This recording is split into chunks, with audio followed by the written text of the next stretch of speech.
पहुंच गया 7 लाख करोड़ पे। हमारे राज्य के अंदर सिर्फ 11 करोड़ लोग रहते हैं। 11 करोड़ को अगर 7 लाख करोड़ से अगर डिवाइड करें तो आप सोचो हर एक के सर पे कितना कर्जा हो गया। और इसी कारण ये सारी महंगाई बढ़ रही है। और ये जो होने का कारण देखो, जो सामने मेट्रो रेल जा रही है, वो मेट्रो रेल 30,000 करोड़ में है। वो जो समृद्धि महामार्ग बना है, ये दुनिया का सबसे महंगा मार्ग है।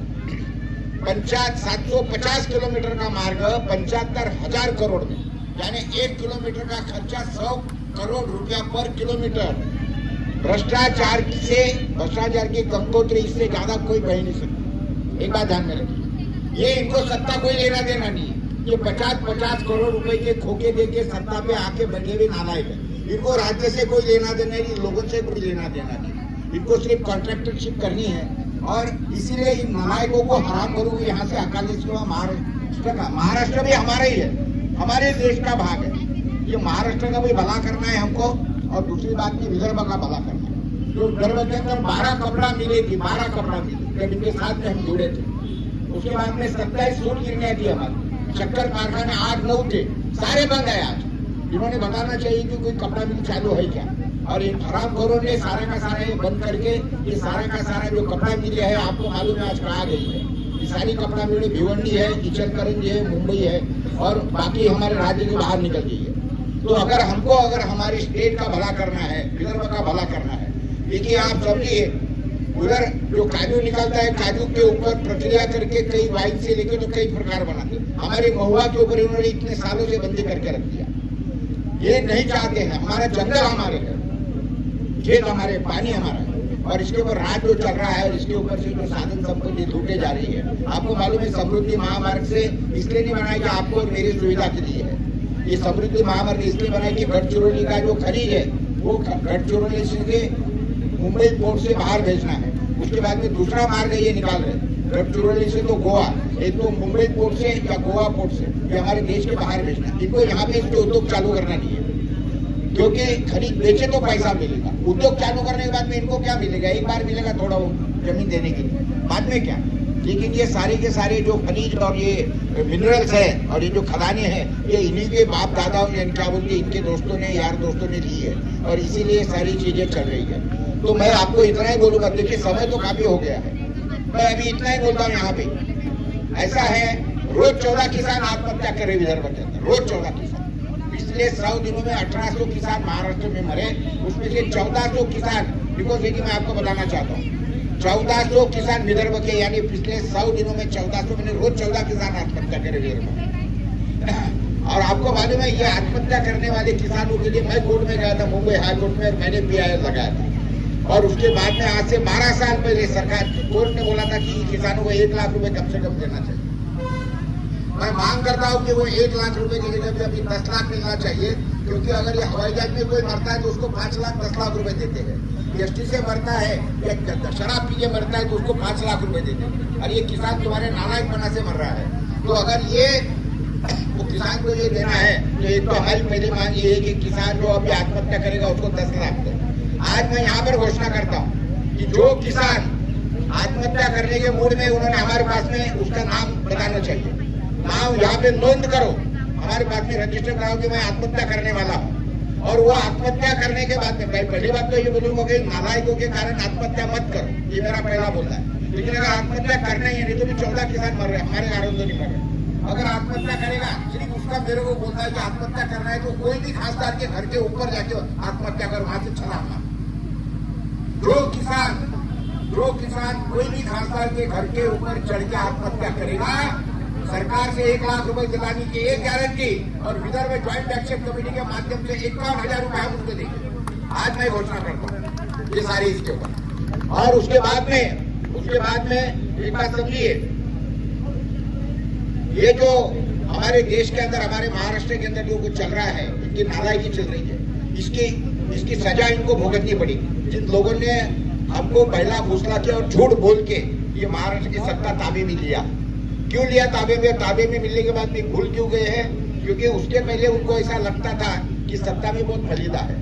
मुंबई जाने के बाद में उनको मालूम पड़ा कि मर्यादा बहुत लंबा है। इनको देखा कि ये इतना बड़ा हाथी की लीद खाना, ये विदर्भ को अलग करके बकरी की लीद खाना, इनको हाथी की लीद खाना है। एक बात समझिए, इसलिए विदर्भ को अभी अलग करना नहीं चाहते। तो इनको जो है आपके ना खुद भी एक गोबर खाने वाले लोग हैं, इनको गोबर ही खाना है, लेकिन गोबर ही खाएंगे तो ऐसा कैसा खाएंगे, तो हाथी का खाएंगे।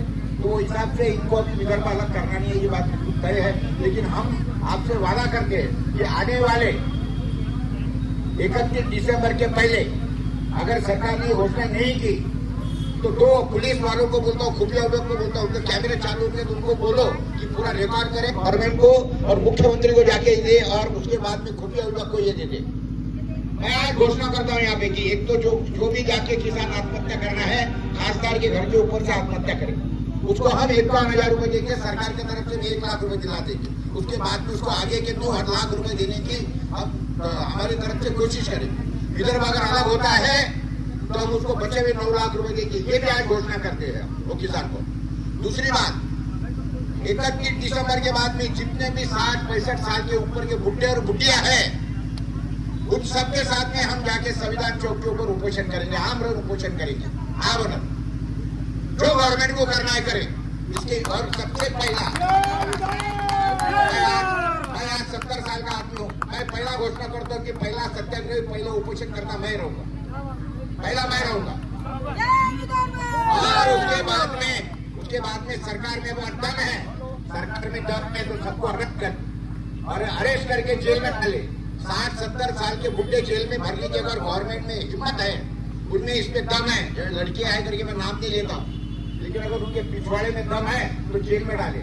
और 60-70 साल के बूढ़े अगर जेल के अंदर मरते हैं ना, तो सरकार चिल्ला कैसे रहती है, हम देखेंगे सारे। और ये सारी बातें रिकॉर्ड करो, गवर्नमेंट को भेजो, तुम्हारे इसमें पिछवाड़े में जितना दम होगा उतना एक्शन करो। वो काम मेरे पे लगाओ कि मैंने लोगों को भड़काया। हाँ, मैंने भड़काया लोगों को। 31 दिसंबर के बाद में 1000, 2000, 5000 जन सैलाब निकलेगा, इतनी बात बता। ये मेरी बात है, वैसे मत बोलना, खाली मत बोल। पुलिस वालों को बोलता हूँ, जन सैलाब क्या रहता है? अरे तुमने तो सिर्फ जड़ांगे का नाम लिया है, ये जड़ांगे का नाम 4 महीने पहले कुत्ते को भी मालूम नहीं। ये जड़ांगे, ये फडणवीस ने कैसा आगे किया है, क्योंकि इसको क्या करना है, इसको किसानों का जो गुस्सा है, ओबीसी का गुस्सा है, वो डिवाइड करना है। इसलिए जड़ांगे नाम का एक निकाला 5वीं क्लास फालतू आदमी, और उसके बाद में बता दिया आरक्षण। तो मराठों में झगड़े, कुंबियों में झगड़े, ओबीसी में झगड़े, ये सारा झगड़े लगाने का काम कर रहे हैं। ये हमको आरएसएस की जो नीति है वो नहीं समझते लायक, हम इतने बेवकूफ नहीं है। लेकिन इसके बाद में हमने बना देंगे कि ये विदर्भ के मुद्दे के ऊपर कैसा जन सैलाब निकलना, हर घर में आंदोलन होगा, हर गांव में आंदोलन होगा। अगर पुलिस में गवर्नमेंट में दम होगा तो रोक के बताना, ये भी ताकत से बोल रहे हैं आप। और आज अगर गवर्नमेंट में अक्ल होगी तो मेरे को अटक करके पहले अंदर डालो, फिर मैं समझूंगा कि तुम्हारे में दम है करके। नहीं तो 31 दिसंबर के बाद में 31 दिसंबर के बाद में आपको इसके परिणाम दिखेंगे। ये मैं जाहिर प्रकाश पूरे बोल रहा है, कम से कम 40 बार जेल में जा चुका हूँ, 365 2 साल जेल काट चुका हूँ। आज मैं तुम्हारे सामने 700 दिन के ऊपर जेल काटा हूँ, 700 दिन। और उसके बाद में कम से कम 140 मुकदमे मेरे पे लगे हुए हैं। आज भी 60 मुकदमे मेरे पे लगे हुए, आज भी 60 मुकदमे।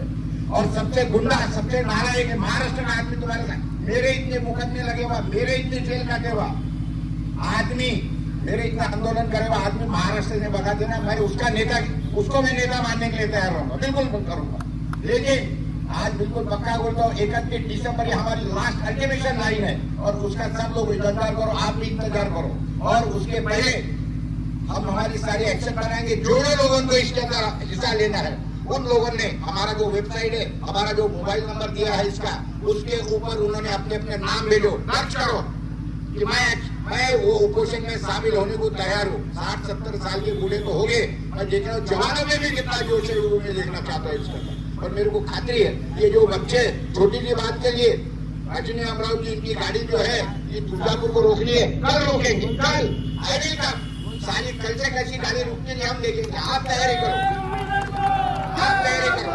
इसके लिए छटाकर चीजों के लिए कोई कुपोषण की जरूरत नहीं है। कल आपके सारे बच्चे मेरे को चाहिए, मैं आपके साथ में अपनी रेलवे स्टेशन में आऊंगा और गाड़ी कैसी रुकती नहीं मैं देखूंगा आज। और आज आज रेलवे पुलिस को आप इंतजाम करो, प्रकाश पोरे कल आ रहा है तुलजापुर रेलवे स्टेशन पे, कल आ रहा है, रोकेंगे साले, कल से कैसी गाड़ियां नहीं रुकती हम देखेंगे। बच्चों की डिमांड है, फोकट में नहीं रुक रहे और गाड़ी के अंदर फोकट में हमको बैठना नहीं है। बच्चों की अगर गैर व्यवस्था हो रही है, बच्चों को अगर जाना है, कल से रोकेंगे। मैं आऊंगा कल तुलजापुर में और गाड़ी रोकूंगा। साला उनको लेके जाना है तो मेरे क्या बोलते शरीर के ऊपर से लेके जाए, वहां मेरी बहुत हो जाए तो मैं बहुत मेरा कोई प्रॉब्लम नहीं। I will come, don't worry. कल से रुकेंगे गाड़ी, कल से कोई गवर्नमेंट की एक्शन की जरूरत नहीं। कभी गाड़ में गवर्नमेंट कोई मालूम नहीं हमारे को। तो इसलिए क्योंकि बात क्या है, आज के जमाने में जब तक ये कानून हाथ में नहीं लेता तब तक ये सरकार की तरह आगे नहीं खुलती है। ये प्रकाश पोरे 100 बार कानून हाथ में लेने के लिए तैयार है, बिल्कुल है। तो चलो, जय विधानसभा, जय विधानसभा। अरे लेके रहेंगे, लेके रहेंगे, लेके रहेंगे, लेके रहेंगे। विधानसभा आमच्या हक्काचा, नाही कुणाच्या बापाचा।